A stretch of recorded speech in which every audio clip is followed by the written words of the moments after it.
Watashi wa Matsujitsu Seito Jesu Christo Kyokai no Senkyoshi desu.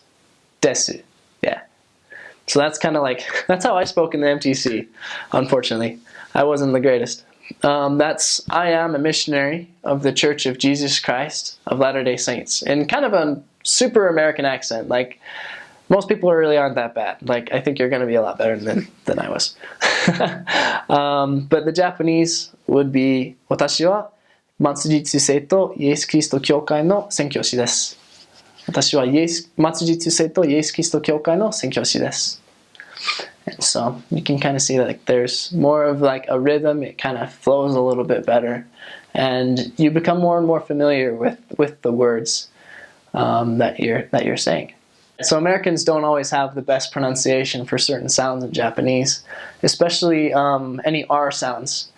Americans tend to say like very hard R's. Like we say R, like Rudolph the Red-Nosed Reindeer.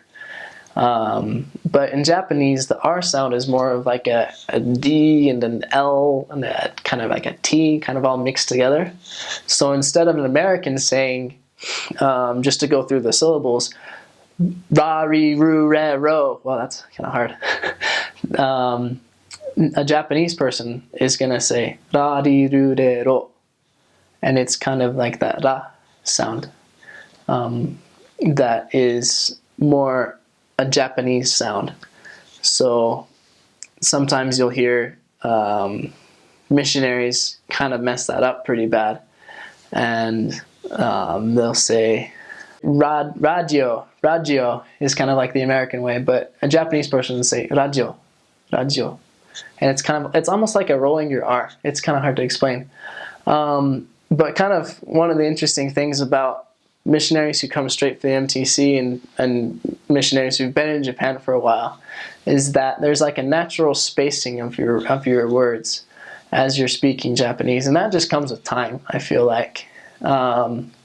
So you'll have missionaries from the MTC who will come out and Watashi wa Gurosen Choro desu. And like that's kind of a weird rhythm, I guess you could say, for Japanese people. It's also really bad pronunciation because that's how I spoke in the MTC. I just said, I am Elder Grossen. But kind of the more like Japanese way would be more like, Watashi wa Gurosen Choro desu. Watashi wa Gurosen Choro desu. And so I guess you can say like the pronunciation of it is a lot more muted when you're speaking Japanese after you've been in Japan for a while, because you hear it a lot and you begin to understand a little bit better how you're going to say it and how other people say it and how they can understand you better when you're speaking. It comes with time, and it's not something to really worry about too much, but it is something that as you're listening to your MTC instructor speaking, like if you try to copy their pronunciation as much as possible, that'll get you started in the right direction for sure, because a lot of the MTC instructors have really, really good Japanese.